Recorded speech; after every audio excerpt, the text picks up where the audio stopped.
Hello welcome to Numix learnings. Afeef അലിയാണ്. പ്രിയപ്പെട്ട കുട്ടികളെ, എന്തൊക്കെയുണ്ട് വിശേഷം? സെറ്റല്ലേ? നമ്മുടെ SSLC മാത്സ് റിവിഷൻ സീരീസിലെ 30ാമത്തെ വീഡിയോ ആണ് നിങ്ങൾ കണ്ടുകൊണ്ടിരിക്കുന്നത്. പ്രിയപ്പെട്ട കുട്ടികളെ, നമ്മൾ ഇന്ന് ഡിസ്കസ് ചെയ്യാൻ പോകുന്നത് SSLC 2026 മോഡൽ എക്സാമിന്റെ ക്വസ്റ്റ്യൻസ് ആൻസറിങ് ആണ് നമ്മൾ ഇന്ന് ചെയ്യാൻ പോകുന്നത്. അതിന്റെ പാർട്ട് 2 വീഡിയോ ആണ് നമ്മൾ ചെയ്യുന്നത്. പാർട്ട് 1 വീഡിയോയുടെ ലിങ്ക് ഞാൻ ഇതിന്റെ ഡിസ്ക്രിപ്ഷനിൽ ചേർക്കുന്നുണ്ട്.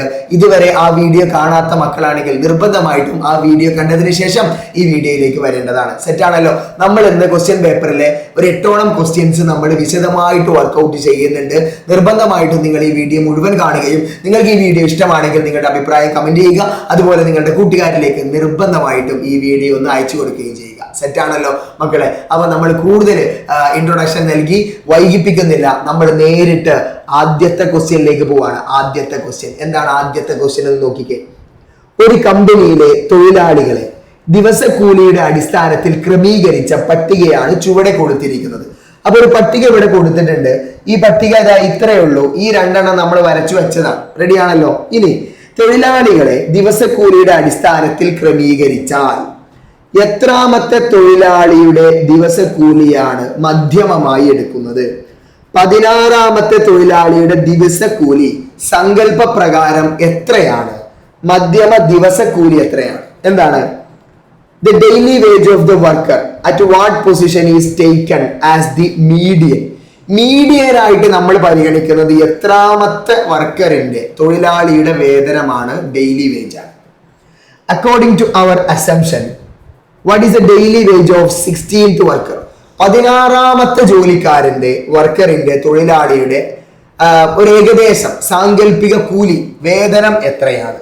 Calculate the median daily wage. റെഡിയാണല്ലോ? മീഡിയൻ കാണണം. അപ്പൊ മക്കളെ, നമ്മൾ ഇങ്ങനെ ഒരു ചോദ്യം കിട്ടിയാൽ നമ്മൾ ആദ്യം ചെയ്യുന്നത്, ഇത്തരത്തിലുള്ള ഒരു ചോദ്യം കിട്ടിയാൽ നമ്മൾ ആദ്യം ചെയ്യുന്നത് ഇതിലൊരു പ്രത്യേക കോളം വരച്ചിട്ട് ഒന്ന് നോക്കിക്കേ. ഇത് 400 രൂപ മുതൽ 500 രൂപ വരുന്ന എത്ര പേരുണ്ട്? 7 ആളുണ്ട്. അപ്പൊ നമ്മൾ എന്ത് എഴുതാണ്? ബിലോ. നന്നായിട്ട് ശ്രദ്ധിച്ചോ. ബിലോ 500, 500ൽ താഴെ. ബിലോ 500. പിന്നെയോ ബിലോ 600, 600ൽ താഴെ. ഇവിടെയോ ബിലോ 700, 700ൽ താഴെ വേതനം വാങ്ങിക്കുന്ന ആളുകൾ. ഇവിടെയോ ബിലോ 800. ഇവിടെയോ ബിലോ 900, then ബിലോ 1000. സെറ്റ് ആണല്ലോ? ഇനി ബിലോ 500 വാങ്ങുന്ന, നന്നായിട്ട് ശ്രദ്ധിച്ചോ, 400ന്റെ 500ന്റെ ഇടയിൽ എന്ന് പറഞ്ഞാൽ 500ൽ താഴെ കൂലി വാങ്ങുന്ന എത്ര പേരുണ്ട്? 7 പേരുണ്ട്. 7. എത്ര പേരാണ്? 7 പേരാണ്. സെറ്റ് ആണല്ലോ? ഇനിയോ അടുത്തതോ 600ൽ താഴെ എന്ന് പറഞ്ഞാൽ ഈ 500ൽ താഴെ വാങ്ങുന്നവരും ഏതിൽ പെടുന്നു? 600ൽ താഴെ പെടുന്നു. അപ്പൊ ഇവിടെയുള്ള, ശ്രദ്ധിക്കണേ, ഇവിടെയുള്ള 7ഉം ഇവിടെയുള്ള ഈ 8 കൂടി കൂട്ടണം. ഈ 7ഉം ഈ 8 കൂടി കൂട്ടണം. 8ഉം 7ഉം എത്രയാണ്? 15. സെറ്റാണല്ലോ? അടുത്തതോ 700ൽ താഴെ എന്ന് പറഞ്ഞാൽ ഈ 15ഉം ഈ 10ഉം എത്രയാണ്? 25. അടുത്തതോ 25ഉം 9ഉം എത്രയാ മക്കളെ? 34. 34ഉം 5ഉം എത്രയാണ്? 39. 39ഉം 4ഉം എത്രയാണ്? 43. ഇത്രയും നിങ്ങൾക്ക് എഴുതാൻ പറ്റണം. അപ്പൊ ഈ ഫാക്ടറിയിൽ ഈ കമ്പനിയിൽ എത്ര തൊഴിലാളികളാണ് ആകെ വർക്ക് ചെയ്യുന്നത്? 43 തൊഴിലാളികളാണ് ആകെ വർക്ക് ചെയ്യുന്നത്. സെറ്റാണല്ലോ? ഇനി എത്രാമത്തെ തൊഴിലാളിയുടെ ദിവസക്കൂലിയാണ് മധ്യമം, മീഡിയൻ ആയിട്ട് എടുക്കുന്നത്? അപ്പൊ നമ്മൾ ആദ്യം നോക്കേണ്ടത് ഈ 43 ഒറ്റ സംഖ്യയാണോ ഇരട്ട സംഖ്യയാണോ? ഈ 43 എത്രയാണ്? ഒറ്റ സംഖ്യയാണ്. അതുകൊണ്ട് n+1/2. എത്രയാണ്? n+1/2. n എന്ന് പറയുന്നത് 43 ആണ്. 43 + 1/2, അതായത് 44/2. 44/2 എത്രയാണ്? 44ന്റെ പകുതി 22. അപ്പൊ 22ാമത്തെ തൊഴിലാളിയുടെ വേതനം, 22ാമത്തെ വർക്കറിന്റെ ഡെയിലി വേജ് ആണ് നമ്മൾ എന്തായിട്ട് എടുക്കുന്നത്? മീഡിയൻ അഥവാ മധ്യമമായിട്ട് എടുക്കുന്നത്. റെഡിയാണല്ലോ? അങ്ങനെയെങ്കിൽ അടുത്തത് ശ്രദ്ധിക്കണേ. അടുത്തത് നന്നായിട്ട് ശ്രദ്ധിക്കണേ. എന്താ? 16ാമത്തെ തൊഴിലാളിയുടെ ദിവസക്കൂലി സാങ്കല്പികമായി എത്രയാണ്? അപ്പൊ ഇതിനു വേണ്ടി നമ്മൾ ചെയ്യുന്നത്, നന്നായിട്ട് ശ്രദ്ധിച്ചോ, നമ്മളിവിടെ ഒരു ഹൈലൈറ്റ് ചെയ്യാൻ പോവുക, ഒരു സാധനം ഹൈലൈറ്റ് ചെയ്യാൻ പോവുക. നമുക്ക് 22 ആളാണ് കിട്ടേണ്ടത്. എത്ര ആളാണ് കിട്ടുന്നത്? ഈ 22 ആളാണ് നമ്മുടെ കിട്ടേണ്ടത്. ഇനി ഒന്ന് നോക്കിക്കേ. ഈ 22 എന്ന് പറയുന്നത് ഏതിൽ ഉൾക്കൊള്ളുന്നതാ? ഈ 25ന്റെ കോളത്തിൽ ഉൾക്കൊള്ളും. അപ്പൊ 25ന്റെ കോളത്തിൽ ഉൾക്കൊള്ളുന്നത് ഇത്രയും ഭാഗമാണ് എന്തായിട്ട് വരുന്നത്? ഇത്രയും ഭാഗമാണ് 22ന്റെ കോളത്തിൽ ഉൾപ്പെടുന്ന ഇത്രയും ഭാഗമാണ് എന്തായിട്ട് വരുന്നത് മക്കളെ? 22ന്റെ കോളത്തിൽ വരുന്ന ഇത്രയും ഭാഗം എന്തായിട്ട് വരുന്നു? നമ്മൾ പരിഗണിക്കേണ്ട ക്ലാസ് ആയിട്ട് വരുന്നു. അപ്പൊ ഞാൻ ചെയ്യാനുള്ള എളുപ്പത്തിന് ഇതൊന്ന് വായിക്കാം. ഇതിന്റെ കളറ് ക്ഷമിക്കണം, ഇതിന്റെ കളറ് നമ്മൾ എന്ത് ചെയ്യാണ്? ഒന്ന് മാറ്റാണ് കേട്ടോ. ഇതിന്റെ കളറ് നമ്മളൊന്ന് ചേഞ്ച് ചെയ്യണം. ഇതിന്റെ ഇവിടെ നമ്മൾ ഇതിന്റെ കളർ ഒന്ന് മാറ്റുകയാണ്, എന്നാലും നമുക്ക് ഹൈലൈറ്റ് ചെയ്യുമ്പോൾ ഒരു വൃത്തിയിൽ കിട്ടും. റെഡി ആണല്ലോ? യെസ്. അപ്പോ ഇവിടെ എത്രയാണ്? ബിലോ, നന്നായിട്ട് ശ്രദ്ധിച്ചോ, ഇവിടെ ബിലോ 700 ആണ്. 15ഉം 10 എത്രയാണ്? 25. ഇതാണ് നമ്മൾ എന്താക്കി എടുക്കുന്നത്? നമ്മൾ പരിഗണിക്കേണ്ട ഒരു ക്ലാസ് ആയിട്ട് നമ്മൾ എടുക്കുന്നത്. ഇത്രയും ഭാഗം നമ്മൾ എന്ത് ചെയ്യുക? ഹൈലൈറ്റ് ചെയ്ത് കൊടുക്കുക. നന്നായിട്ട് ശ്രദ്ധിക്കണേ മക്കളെ, നന്നായിട്ട് ശ്രദ്ധിക്കണേ. ഇത്രയും ഭാഗം നമ്മൾ ഹൈലൈറ്റ് ചെയ്ത് കൊടുത്തു. ക്ലിയർ ആണല്ലോ? യെസ്. ഇതാണ് നമ്മൾ പരിഗണിക്കേണ്ടത് കുട്ടികളെ. ഇനി നിങ്ങൾ നന്നായിട്ട് ശ്രദ്ധിച്ചേ, ഇനി നിങ്ങൾ നന്നായിട്ട് ശ്രദ്ധിക്കുക മക്കളെ, നന്നായിട്ട് ശ്രദ്ധിച്ചോ. ഇവിടെ 600 16ാമത്തെ തൊഴിലാളിയുടെ കാണണം. അപ്പൊ നമ്മൾ ആദ്യം ക്ലാസ് എഴുതുകയാണ്. ക്ലാസ് എന്ന് പറയുന്നത് ഇവിടെ 600 മുതൽ 700 വരെയുള്ളതാണ് നമ്മളെ മീഡിയൻ, മധ്യമവും ഒക്കെ വരിക 600ന്റെയും 700ന്റെയും ഇടയിലാണ്. ക്ലിയർ ആണല്ലോ? ഇനി ഡി കാണണം. ഡി സമം എത്രയാ? 700 മൈനസ് 600 ഇവിടെയുള്ള എണ്ണം എത്രയാണ്? 10 ആണ്. അത് കൊടുത്തു 10.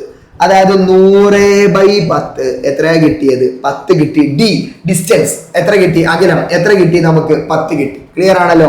ഈ 16ാമത്തെ തൊഴിലാളിയുടെ ദിവസക്കൂലി ചോദിച്ചിട്ടുണ്ട് മക്കളെ. 16ാമത്തെ തൊഴിലാളി എന്ന് പറഞ്ഞാലോ നോക്കിക്കേ. 15 തൊഴിലാളിക്ക് എത്ര കിട്ടുന്നുണ്ട്? 600 കിട്ടുന്നുണ്ട്. 15ാമത്തെ തൊഴിലാളിക്ക് എത്ര കിട്ടുന്നുണ്ട്? 600. അപ്പൊ 16ാമത്തെ തൊഴിലാളി എന്ന് പറഞ്ഞാൽ x16 സമം എത്രയാണ്? 600 പ്ലസ് അല്ലെ? 15ാമത്തെ തൊഴിലാളിക്ക് 600 കിട്ടുന്നുണ്ട്. 600 പ്ലസ് d/2. ഇവിടെ നമുക്ക് എത്രയാണോ കിട്ടുന്നത്? 10. അതിന്റെ പകുതി 5 കൂട്ടുക. അപ്പൊ എത്ര കിട്ടി? 605 കിട്ടി. റെഡി ആണല്ലോ? അപ്പൊ 16ാമത്തെ തൊഴിലാളിക്ക് എത്ര കിട്ടുന്നുണ്ട്?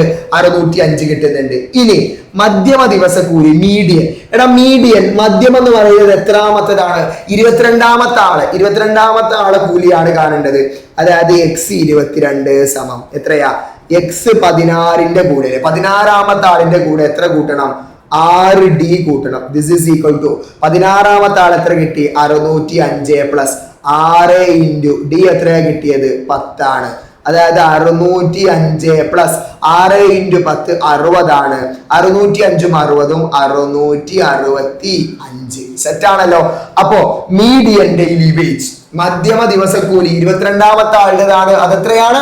625 ആണ്. സെറ്റ് ആണല്ലോ? വളരെ എളുപ്പത്തിൽ ഉത്തരം കണ്ടെത്താൻ പറ്റുന്ന സിമ്പിൾ ആയിട്ടുള്ള ഒരു ക്വസ്റ്റ്യൻ ആണ്. വളരെ എളുപ്പത്തിൽ നിങ്ങൾക്ക് കിട്ടും മക്കളെ. അങ്ങനെയെങ്കിൽ അടുത്ത ക്വസ്റ്റ്യനിലേക്ക് പോകണം. നന്നായി ശ്രദ്ധിച്ചു. ക്വസ്റ്റ്യൻസ് ഇങ്ങനെ പാറ്റേൺ മാറിക്കൊണ്ട് വരിക. എന്താ?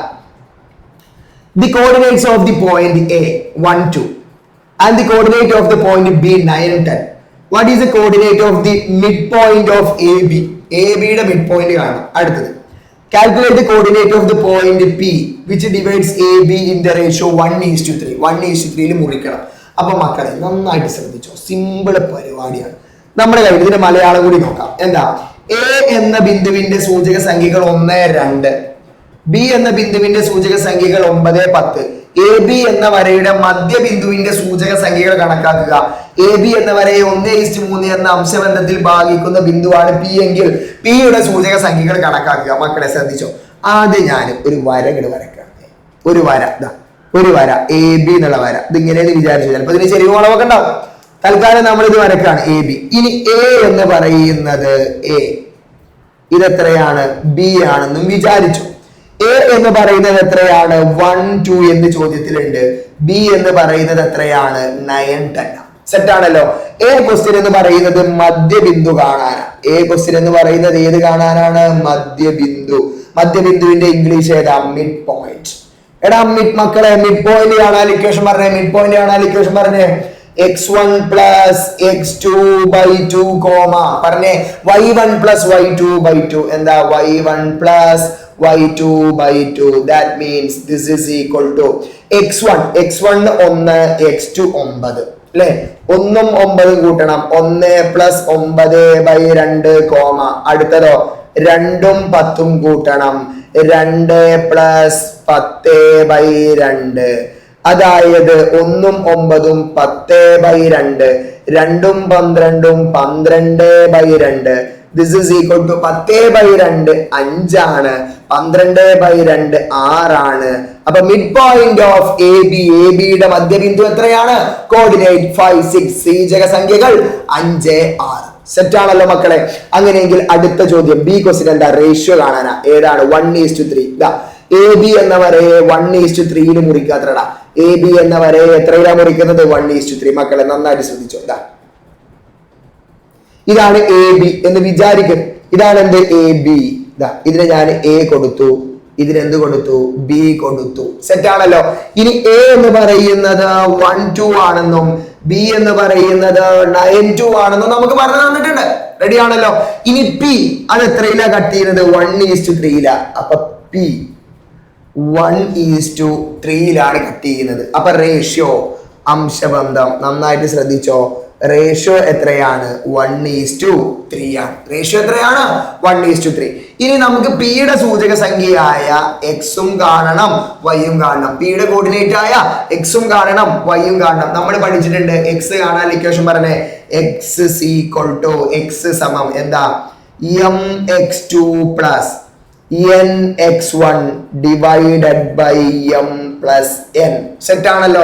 This is equal to x എന്ന് പറയുന്നത്, this is equal to m എന്ന് പറയുന്നത് ആദ്യത്തെ റേഷ്യോ 1 ഇൻറ്റു എടാ x2 എന്ന് പറയുന്നത് എത്രയാണ്? രണ്ടാമത്തെ X 9 1 into 9 plus 3 into 1 divided by M plus എന്ന് പറഞ്ഞാൽ സം ഓഫ് റേഷ്യോ 3 പ്ലസ് 1 എത്രയാ? 4. This is equal to 9 plus 3/4.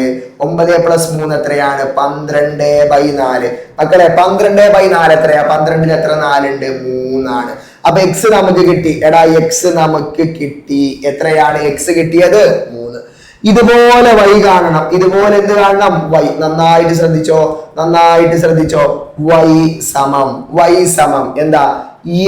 my2 plus ny1 divided by m plus n സമം 1 ഇൻറ്റു y2 രണ്ടാമത്തെ y 10 ആണ് പ്ലസ് 3 ഇൻറ്റു ഒന്നാമത്തെ y എത്രയാണ്? 2 divided by 4 m plus n എന്ന് പറഞ്ഞാൽ 4.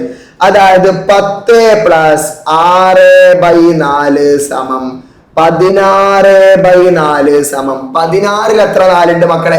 16ൽ എത്ര 4 ഉണ്ട്? 4. അപ്പൊ y എത്ര കിട്ടി? 4. x 3 y 4. അതായത് കോർഡിനേറ്റ് ഓഫ് പിയുടെ സൂചക സംഖ്യ xy എന്ന് പറയുന്നത് എത്രയാണ്? 3 4. സെറ്റ് ആണല്ലോ. 3 4 ക്ലിയർ ആണല്ലോ. വളരെ എളുപ്പത്തിൽ നമുക്ക് കിട്ടുന്ന സിമ്പിൾ ആയിട്ട്. അപ്പൊ ആദ്യം മധ്യബിന്ദു കാണാനാണ്, രണ്ടാമത് എന്ത് കാണാനാണ്? 1:3 എന്ന റേഷ്യോയിൽ കട്ട് ചെയ്യുമ്പോൾ പി എന്ന് പറയുന്ന ബിന്ദുവിന്റെ കോർഡിനേറ്റ് കാണാനാണ്. സെറ്റ്. അങ്ങനെയെങ്കിൽ മക്കളെ അടുത്ത ചോദ്യം ശ്രദ്ധിക്കണേ. എന്താ? Draw XY access. എക്സും വൈയും വരക്കാൻ പറഞ്ഞു. ഞാൻ ഓൾറെഡി വരച്ചു വെച്ചതാ, ചോദ്യത്തിൽ ഇതില്ല കേട്ടോ, വരച്ചു വെച്ചതാണ്. And mark the point A 0 -2 0 B 4 0 C 6 4 D 0 4. And what is the area of the parallelogram ABCD? എന്താ പറഞ്ഞത്? എ എന്ന് പറയുന്ന പോയിന്റ്, ബി എന്ന് പറയുന്ന പോയിന്റ്, സി ഡി എന്നിവ മാർക്ക് ചെയ്യണം. ആ കിട്ടുന്നതിന്റെ പരപ്പളവ് കാണണം. അപ്പൊ നമുക്ക് ABCD മാർക്ക് ചെയ്യാം. നന്നായിട്ട് ശ്രദ്ധിക്കണേ. എ എന്ന് പറയുന്നത്, അപ്പൊ ഇതിന് പേര് കൊടുക്കാം. 1 2 3 4 5 6. ഇത് ഏത് ആക്സിസാ? എക്സ് ആക്സിസാ. സെറ്റ് ആണല്ലോ. ഇനി ഇതോ -1 -2. ഇതോ 1 2 3 4 5. ഇത് ഏത് ആക്സിസാ മക്കളെ? ഇത് y ആക്സിസാ. ഇത്രയും കാര്യങ്ങൾ സെറ്റ് ആണല്ലോ. ഇനി a എന്ന് പറയുന്നത് എത്രയാണ്? -2 0 ആണ്. -2 0 ഇതാ കിടക്കുന്നു a. നന്നായിട്ട് ശ്രദ്ധിച്ചോ. a -2 0. b എന്ന് പറയുന്നത് 4 0 ഇതാ ഇവിടെ മാർക്ക് ചെയ്തു. b എത്രയാണ്? 4 0. സി എന്ന് പറയുന്നത് നന്നായിട്ട് ശ്രദ്ധിച്ചോ. സി എന്ന് പറയുന്നത് എത്രയാ? സി എന്ന് പറയുന്നത് 6 4 ആണ്. സി എന്ന് പറയുന്നത് എത്രയാണ്? 6 4 ആണ്. 6 4 ഞാനിവിടെ മാർക്ക് ചെയ്യാണ്. 6 എന്ന് പറഞ്ഞാൽ ഇങ്ങനെ ഉണ്ടാവും, അങ്ങനെയല്ല. 6 എന്ന് പറഞ്ഞാൽ എങ്ങനെ ഉണ്ടാവും? 6 ഇതാ എക്സ് ഇങ്ങനെ 6 അങ്ങനെ പോയി. 4 എന്ന് പറഞ്ഞാൽ ഇങ്ങനെ ഇങ്ങനെ പോയി. അപ്പൊ 6 4 നന്നായിട്ട് ശ്രദ്ധിക്കണേ മക്കളെ. 6 4 എന്ന് പറയുന്നത് നന്നായിട്ട് ശ്രദ്ധിക്കണേ. 6 4 ഏതാ? ഇതാണ് 6 4 സി. സി. ഡി എന്ന് പറയുന്നതോ എടാ ഡി എന്ന് പറയുന്നതോ 40. ഡി എന്ന് പറയുന്നത് 40 ഇതാ കിടക്കുന്നു ഡി. ഇനി ഇതെല്ലാം കൂടി എന്ത് ചെയ്യണം? ജോയിൻ ചെയ്യണം. ഇതെല്ലാം കൂടി ജോയിൻ ചെയ്യണം. അപ്പൊ അതാ എ ഇങ്ങനെ പോയിട്ട് എവിടെ എത്തി? ബിയിലെത്തി. ബി ഇങ്ങനെ അല്ലെ, എ ഇങ്ങനെ പോയിട്ട് ബിയിലെത്തി. ബി ഇങ്ങനെ പോയിട്ട് എവിടെ എത്തി? സിയിലെത്തി. സി ഇങ്ങനെ പോയിട്ട് എവിടെ എത്തി? സി ഇങ്ങനെ പോയിട്ട് എവിടെ എത്തിയടാ? ദാ ഇവിടെ എത്തി. അടുത്തതോ ഇതിങ്ങനെ മുട്ടിച്ച് ഇവിടെ എത്തി. ഇവിടെ നമുക്കൊരു പാരലലോഗ്രാം കിട്ടിയിട്ടുണ്ട് ചിത്രത്തിൽ. അത് നമുക്ക് പറഞ്ഞിട്ടുണ്ട്. ഏതാ? A B C D. നന്നായിട്ട് ശ്രദ്ധിച്ചോ. A B C D. ഈ കിട്ടിയത് എന്താണ്? പാരലലോഗ്രാം എന്ന് പറഞ്ഞിട്ടുണ്ട്. അടുത്തത് ഇത്ര വരച്ചു വെച്ചാൽ മാർക്ക് ഉണ്ട്. 2 or 3 മാർക്ക് ഇത് വരച്ചു വെക്കുന്നതിനുണ്ട്. വളരെ എളുപ്പമാണ്. അടുത്തത് എ ബി സിയുടെ പരപ്പളവ് കാണണം. എ ബി സിയുടെ പരപ്പളവ് ഏരിയ കാണണം. ഏരിയ അതായത് പരപ്പളവ്. മക്കളെ പരപ്പളവ് കാണാനുള്ള ഇക്വേഷൻ എന്താ? സാമാന്തരികത്തിന്റെ BH ബേസ് ഇൻറ്റു ഹൈറ്റ്. ഞാൻ ചോദിക്കട്ടെ, ബേസ് ആൻഡ് ഹൈറ്റ്. ബേസ് എത്ര? ഒന്ന് നോക്കിക്കേ. ബേസ് 2 തുടങ്ങി 4 -2 തുടങ്ങി 4 ബേസ് എത്രയാ? ബേസ് എത്രയാണ്? 6 ആണ്. ഹൈറ്റ് എന്ന് പറയുന്നത് എത്ര? ഈ ഡിസ്റ്റൻസ് ആണ് എന്ത്? ഹൈറ്റ്. എത്രയാണ്? 4 ആണ്. ഹൈറ്റ് നമുക്ക് എത്ര കിട്ടി? 4 കിട്ടി. This is equal to 6 × 4. 6 × 4 എത്രയാ? 6 × 4 24 സ്ക്വയർ യൂണിറ്റ്സ്. 24 square units. ഇവിടെ സെന്റിമീറ്റർ ആണ് മീറ്റർ ആണെന്നൊന്നും പറഞ്ഞിട്ടില്ല. അതുകൊണ്ട് 24 സ്ക്വയർ യൂണിറ്റ്സ്. ചതുരശ്ര യൂണിറ്റ്. യൂണിറ്റ് എന്ന് പറഞ്ഞാൽ സെന്റിമീറ്റർ ആണെങ്കിൽ സെന്റിമീറ്റർ, മീറ്റർ ആണെങ്കിൽ മീറ്റർ. സെറ്റ് ആണല്ലോ മക്കളെ? അങ്ങനെയെങ്കിൽ അടുത്ത ക്വസ്റ്റ്യനിലേക്ക് ഒന്ന് വന്നേ. എന്താ അടുത്ത question? -1 to 27 are 2 points on a line. അപ്പൊ -1 27 എന്ന് പറയുന്നത് ഒരു വരയിലാണ്. Find the slope of the line. വരയുടെ ചെരിവ് കാണുക. Write the coordinate of any other point on the line. ഇതിലെ ഏതെങ്കിലും ഒരു പോയിന്റ് കാണുക. Then prove that any number x in the point x 2x + 3 is on the line. എന്താണ് ഇതിന്റെ മലയാളം എന്ന് നോക്കാം. ഒരു വരയിലെ ബിന്ദുക്കളാണ് -1 1 2 7. റെഡി? അടുത്തതോ ഈ വരയുടെ ചെരിവ് കാണുക. മക്കളെ ഈ വരയുടെ ചെരിവ് കാണണം. ഈ വരയിലെ മറ്റൊരു ബിന്ദുവിന്റെ സൂചക സംഖ്യകൾ എഴുതുക. അങ്ങനെ ചോദിച്ചാൽ മധ്യബിന്ദു മിഡ് പോയിന്റ് കണ്ടാൽ മതി. ആ വരയിലെ മറ്റൊരു ബിന്ദു എന്ന് പറഞ്ഞാൽ അതിന്റെ മിഡ് പോയിന്റ് കണ്ടാൽ മതി, മധ്യബിന്ദു കണ്ടാൽ മതി. ഇനി എക്സ് ആയി ഏത് സംഖ്യ എടുത്താലും x 2x + 3 എന്ന ബിന്ദു ഈ വരയിൽ തന്നെ എന്ന് തെളിയിക്കുക. അപ്പൊ നമുക്ക് 2 പോയിന്റ് ഉണ്ട്. നന്നായിട്ട് ശ്രദ്ധിച്ചോ. ആദ്യം നമുക്ക് കാണേണ്ടത് സ്ലോപ്പ് ആണ്. എന്താണ്? സ്ലോപ്പ് അഥവാ ചരിവ് സമം എന്താ? y2 - y1 divided by x2 - x1 സമം എന്താ? y2 7 -1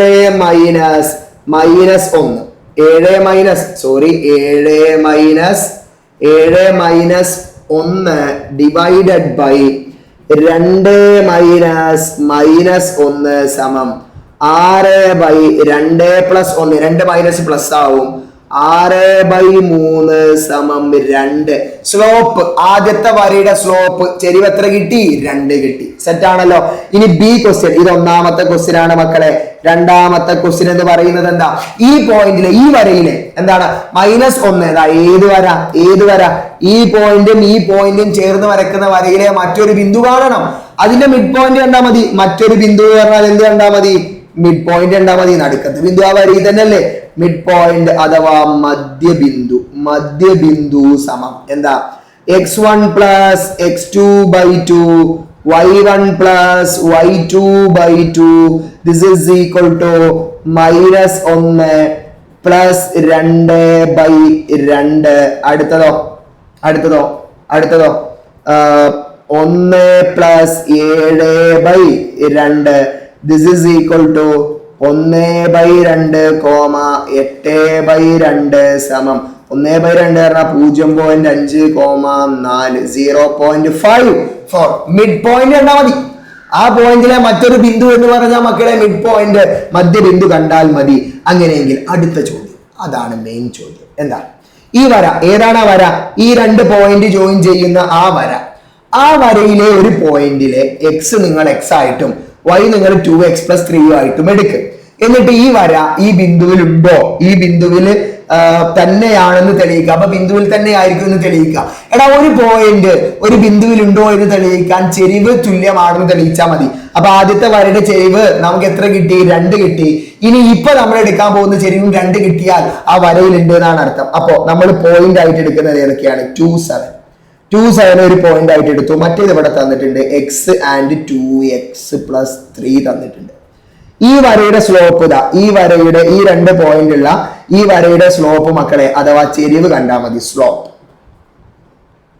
അഥവാ ചെരിവ് സമം ചെരിവ് 2 കിട്ടിയാൽ മതി. എന്താ ചെരിവ്? എന്താ? y2 minus y1 divided by x2 minus x1 സമം y2. രണ്ടാമത്തെ y എന്താ? 2x+3 ആണ്. അപ്പൊ 2x+3 മൈനസ് എത്രയാണ്? 7 ഡിവൈഡഡ് ബൈ അടുത്തതോ x minus 2. This is equal to 2x. ഇവിടെ 3 മൈനസ് 7 ശ്രദ്ധിക്കണേ. 3 മൈനസ് 7 വലുതെന്ന് ചെറുത് കുറച്ച് വലുതിന്റെ തന്നെ ഇടാം. -4 divided by x minus 2. This is equal to ബാക്കി എവിടെയാണ് എഴുതുന്നത്? ഒന്ന് നോക്കിക്കേ. ഇതിലും പൊതുവായിട്ട്, ഇതിലല്ല മുകളിൽ പൊതുവായിട്ട് ഇവിടെ 2 ഉണ്ട്, ഇവിടെ 2 ഉണ്ട്. 2 പുറത്തേക്ക് എടുത്തു. അപ്പൊ 2 ഇൻറ്റു എത്ര? x minus 2 divided by x minus 2. ഇവിടെയുള്ള x മൈനസ് 2ഉം ഇവിടെയുള്ള x മൈനസ് 2ഉം ക്യാൻസൽ ചെയ്തു. ബാക്കി എത്ര കിട്ടി? 2. സോ ചെരിവ് വീണ്ടും നമുക്ക് എത്ര കിട്ടി? 2 കിട്ടി.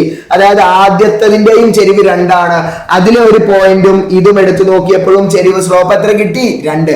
അതിനർത്ഥം ഈ പോയിന്റ് ഏതാണെങ്കിലും അത് എവിടെയായിരിക്കും? ആദ്യത്തെ വരയിൽ തന്നെ ആയിരിക്കും. ബിക്കോസ് സ്ലോപ്പ് എന്താണ്? സെയിം ആണ്. സെറ്റ് ആണല്ലോ മക്കളെ. അങ്ങനെയെങ്കിൽ ലാസ്റ്റ് ആൻഡ് ഫൈനൽ ക്വസ്റ്റ്യൻ എന്താ? A circle of radius 10 is drawn with origin as center. കേന്ദ്രം ഒറിജിൻ, സെന്റർ ഒറിജിൻ ആണ്, അതിന്റെ റേഡിയസ് 10 ആണ്. Then write the coordinates of the point which is the circle cut the x-axis. x-axisൽ കൂട്ടിമുട്ടുന്ന വൃത്തത്തിന്റെ സൂചക സംഖ്യ കണ്ടെത്തുക. Then write the coordinates of the point which is അത് പറഞ്ഞു. Check whether the point 5 9 inside, outside or in the circle. എന്താ 5 9 എന്നുള്ള point അകത്താണോ പുറത്താണോ വൃത്തത്തിലാണോ? Then write the equation of the circle. വൃത്തത്തിന്റെ സമവാക്യം കാണണം മലയാളത്തിൽ. കേന്ദ്രം ആധാര ബിന്ദുവും ആരം 10 ഒരു വൃത്തം വരയ്ക്കുന്നു. ഈ വൃത്തം x അക്ഷത്തെ മുറിച്ച് കിടക്കുന്ന ഒരു ബിന്ദുവിന്റെ സൂചക സംഖ്യകൾ എഴുതുന്നു. റെഡി? 5 9 എന്ന ബിന്ദു ഈ വൃത്തത്തിനകത്തോ പുറത്തോ എന്ന് തെളിയിക്കുക, എന്ന് കണ്ടെത്തുക, പരിശോധിക്കുക, വൃത്തത്തിന്റെ സമവാക്യം എഴുതുക. അപ്പൊ മക്കളെ ആദ്യം തന്നെ നമ്മുടെ കയ്യിൽ എന്തുണ്ട്? ഒരു വൃത്തമുണ്ട് എന്ന് വിചാരിക്കാം. നമ്മുടെ കയ്യിൽ എന്തുണ്ട്? വൃത്തമുണ്ട്. ഈ വൃത്തത്തിന്റെ സെന്റർ ഇവിടെ അടയാളപ്പെടുത്തിയിട്ടുണ്ട്. ഈ വൃത്തത്തിന്റെ സെന്റർ ഇവിടെ അടയാളപ്പെടുത്തിയിട്ടുണ്ട്. ഇനി ഈ വൃത്തത്തിന്റെ എക്സ് ആക്സിസും വൈ ആക്സിസും ഏതിലൂടെ കടന്നു പോകുന്നത്? ഈ വൃത്തത്തിലൂടെയാണ് കടന്നു പോകുന്നത്. എന്തിനാ ഇങ്ങനെ പറഞ്ഞത്? സെന്റർ ആധാര ബിന്ദുവിലാണെന്ന് പറഞ്ഞിട്ടുണ്ട്. അപ്പൊ എക്സ് ആക്സിസും വൈ ആക്സിസും അങ്ങനെ കടന്നു പോയി. റെഡി ആണല്ലോ. ഇനി ഇതിന്റെ സൂചക സംഖ്യ 0 0 ആണ്. Centre at origin. ഇതിന്റെ റേഡിയസ് എത്രയെന്ന് പറഞ്ഞിട്ടുണ്ട്? 10 ആണെന്ന് പറഞ്ഞിട്ടുണ്ട്. റെഡി ആണല്ലോ. ഇനി ആദ്യത്തെ ചോദ്യം എന്താ? ഇത് എക്സ് ആക്സിസിൽ കൂട്ടിമുട്ടുന്ന പോയിന്റ് ഇതല്ലേ? എക്സ് ആക്സിസിൽ കൂട്ടിമുട്ടുന്ന പോയിന്റ് ഇവിടം മുതൽ ഇവിടം വരെ 10 ആണെങ്കിൽ ഈ പോയിന്റ് എത്രയായിരിക്കും? 10 0. ഈ പോയിന്റ് എത്രയായിരിക്കും? 10 0. അപ്പൊ എക്സ് ആക്സിസിൽ കൂട്ടിമുട്ടുന്ന പോയിന്റ് ഏതാണ്? 10 0. സെറ്റ് ആണല്ലോ. അടുത്തത് 5 9 ഇതിനകത്തുണ്ടോ എന്ന് തെളിയിക്കണം. 5 9 ഇതിനകത്തുണ്ടോ? എടാ ഒരു പോയിന്റ് ശ്രദ്ധിച്ചോ. ആദ്യത്തെ പോയിന്റ് 0 0 ആണ്. അടുത്ത പോയിന്റ് 5 9 ആണെന്ന് വിചാരിച്ചോ. അടുത്ത പോയിന്റ് 5 9. അപ്പോ ഈ സർക്കിളില് ഇത് ഏതാണ്? ഇത് 0 0. ഇവിടുത്തെ ഒരു പോയിന്റ് ആണ് 5 9 എന്ന് വിചാരിച്ചോ. അങ്ങനെയെങ്കിൽ ഈ ഡിസ്റ്റൻസ് എത്രയായിരിക്കണം? 10 ആയിരിക്കണം. ഈ ഡിസ്റ്റൻസ് 10ൽ കൂടുതലാണെങ്കിൽ ഈ പോയിന്റ് എവിടെയായിരിക്കും? ഔട്ട്സൈഡ് ദി സർക്കിൾ, വൃത്തത്തിന് പുറത്ത്. ഈ ഡിസ്റ്റൻസ്, അതായത് ഈ 2 വരകൾ തമ്മിലുള്ള ഡിസ്റ്റൻസ് 10ൽ കുറവാണെങ്കിലോ ഇൻസൈഡ്, വൃത്തത്തിനകത്തായിരിക്കും. കൃത്യം 10 ആണെങ്കിലോ ഓൺ ദി സർക്കിൾ. മനസ്സിലായോ? എടാ ആധാര ബിന്ദു കേന്ദ്രവും ഈ പോയിന്റ് തമ്മിലുള്ള അകലം 10 വരികയാണെങ്കിൽ ഈ പോയിന്റ് എവിടെയായിരിക്കും? വൃത്തത്തിൽ. ഈ പോയിന്റും ഈ പോയിന്റും തമ്മിലുള്ള അകലം 10നേക്കാൾ കൂടുതലാണെങ്കിൽ പോയിന്റ് സ്വാഭാവികമായിട്ട് എവിടെയായിരിക്കും? Outside the circle. കുറവാണെങ്കിലോ ഇൻസൈഡ് ദി സർക്കിൾ. അപ്പൊ നമ്മൾ ഡി ആണ് കാണാൻ പോകുന്നത്. ഡി സമം എന്താണ്? 5 സ്ക്വയർ പ്ലസ് 9 സ്ക്വയർ സമം 25 പ്ലസ് 81 സമം 106. അല്ലെ? 106. ഏത്? ഡി എന്താണ്? 106 ആണ്. ഡി എന്ന് പറയുന്നത് 106 ആണ്. ഇവിടെ റൂട്ട് ഉണ്ട് കേട്ടോ. റൂട്ട് ഇടാൻ മറന്നതാണ്. റൂട്ട് 100 ആണ്. എടാ റൂട്ട് 100 എന്ന് പറഞ്ഞാൽ തന്നെ 10. അപ്പൊ √106 എന്ന് പറഞ്ഞാൽ എത്രയായിരിക്കും? 10നേക്കാൾ കൂടുതലാണ്. അതായത് ഇവിടുത്തെ ഡി എന്ന് പറയുന്നത് എത്രയിനേക്കാൾ കൂടുതലാണ്? ഡി എന്ന് പറയുന്നത് ഏതിനേക്കാൾ കൂടുതലാണ് മക്കളെ? ഡി എന്ന് പറയുന്നത് നന്നായിട്ട് ശ്രദ്ധിച്ചോ. ഡി എന്ന് പറയുന്നത് എന്തിനേക്കാൾ കൂടുതലാണ്? റേഡിയസിനേക്കാൾ കൂടുതലാണ്. D greater than radius. D എന്ന് പറയുന്നത് എന്തിനേക്കാൾ കൂടുതലാണ്? റേഡിയസിനേക്കാൾ കൂടുതലാണ്. അതുകൊണ്ട് പോയിന്റ് എവിടെയായിരിക്കും? ഔട്ട്സൈഡ് ദി സർക്കിൾ, വൃത്തത്തിന് പുറത്തായിരിക്കും. Then last and final question, equation of the circle. എന്താ കാണേണ്ടത്? equation of circle, വൃത്തത്തിന്റെ, നന്നായിട്ട് ശ്രദ്ധിച്ചോ, എന്താണ്? വൃത്തത്തിന്റെ സമവാക്യം. മക്കളെ, വൃത്തത്തിന്റെ സമവാക്യം നമ്മൾ എന്താ പഠിച്ചത്? x minus A whole square plus y minus B whole square സമം ആർ സ്ക്വയർ. ഇനി എയും ബിയും ഏതാന്ന് പറഞ്ഞിട്ടുണ്ട്? കേന്ദ്രമാണ്, സെന്റർ ആണ്. അപ്പൊ 0 ആണ്. അതായത് x minus 0 whole square plus y minus 0 whole square സമം 6 10 ആണ്, 10 സ്ക്വയർ. അതായത് x square plus y square സമം 100. നമുക്ക് എന്ത് കിട്ടി? ഇക്വേഷൻ ഓഫ് ദി സർക്കിൾ, വൃത്തത്തിന്റെ സമവാക്യം കിട്ടി. അപ്പൊ മക്കളെ, ഇന്ന് നമ്മൾ ഡിസ്കസ് ചെയ്തത് SCERT മോഡൽ ക്വസ്റ്റ്യൻ പേപ്പർ അല്ല, പിന്നെയോ SSLC ഫെബ്രുവരിയിൽ, ഈ കഴിഞ്ഞ ഫെബ്രുവരിയിൽ 2026 ഫെബ്രുവരിയിൽ നിങ്ങൾക്ക് മോഡൽ എക്സാമിന് ചോദിച്ച ഒരു അബവ് ആവറേജ് സിമ്പിൾ ആയിട്ടുള്ള ഒരു എക്സാം ആണ്. ആ എക്സാമിന്റെ ക്വസ്റ്റ്യൻ ആൻസറിംഗ് ആണ് നമ്മൾ ചെയ്തത്. പാർട്ട് 2 വീഡിയോ ആണ്. ഇതിന്റെ കൂടുതൽ വീഡിയോസ് നമ്മൾ അടുത്ത ദിവസങ്ങളിലായിട്ട് അപ്ലോഡ് ചെയ്യുന്നതായിരിക്കും. റെഡി ആണല്ലോ? അപ്പൊ മക്കളെ, നമ്മുടെ അടുത്ത വർഷത്തേക്കുള്ള 2026-27 അധ്യയന വർഷത്തേക്കുള്ള SSLC അതുപോലെ 9th 8th സ്റ്റാൻഡേർഡിലേക്കുള്ള മാത്സിന്റെ അഡ്മിഷൻ ആരംഭിച്ചിട്ടുണ്ട്. വളരെ ചുരുങ്ങിയ ഒരു ഫീസ് മാത്രമാണുള്ളത്. താല്പര്യമുള്ള കുട്ടികളിലേക്ക് നിങ്ങൾ ഇത് ഷെയർ ചെയ്ത് കൊടുക്കണം. നിങ്ങളുടെ അനുജന്മാരിലേക്കും അനുജത്തിമാരിലേക്കും നിങ്ങളുടെ കൂട്ടുകാരിലേക്കൊക്കെ നിങ്ങൾ ഈ വിവരം അറിയിക്കണം. അപ്പൊ മറ്റൊരു വീഡിയോയുമായി മറ്റൊരു ദിവസം കാണുന്നത് വരെ ഗുഡ് ബൈ.